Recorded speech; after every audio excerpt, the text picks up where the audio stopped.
Hey everyone, and welcome back to the channel.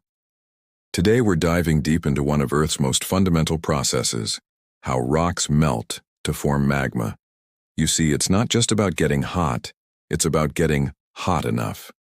And that's where temperature elevation becomes absolutely crucial for magma liquefaction. Think about it.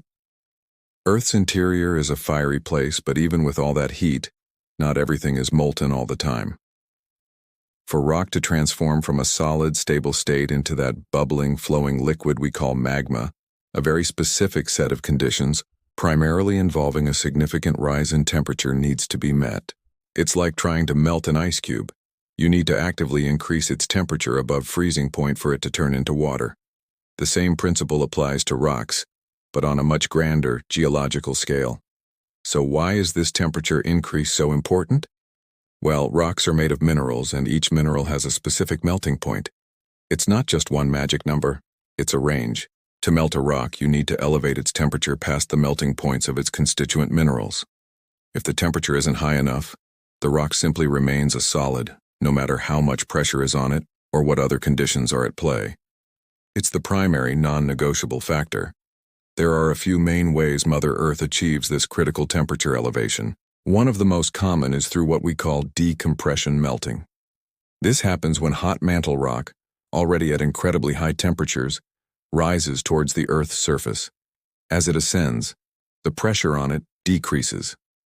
Even though the actual temperature of the rock might not change much initially, the reduction in pressure effectively lowers its melting point.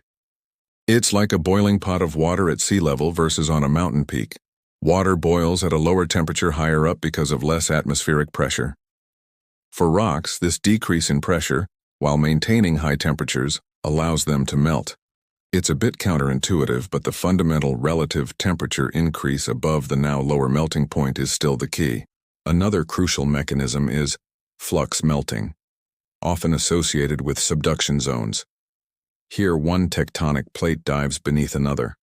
As the oceanic plate descends, it carries water and other volatile compounds, like carbon dioxide, down into the mantle. These volatiles act like a flux, lowering the melting point of the surrounding mantle rock. Imagine adding salt to ice to make it melt at a lower temperature. It's a similar idea.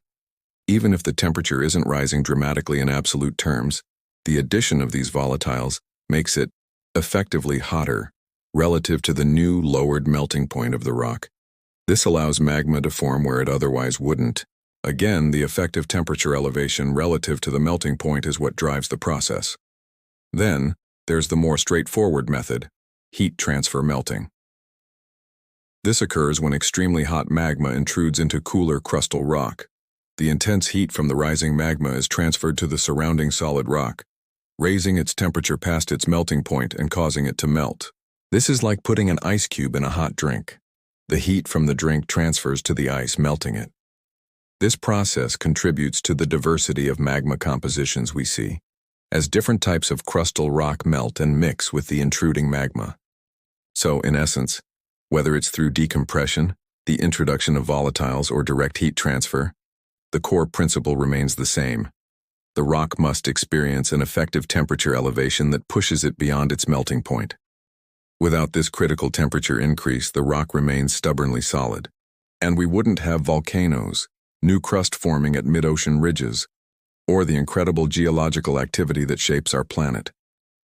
Understanding these processes helps us unravel the mysteries of plate tectonics, predict volcanic activity, and even learn about the composition of Earth's deep interior.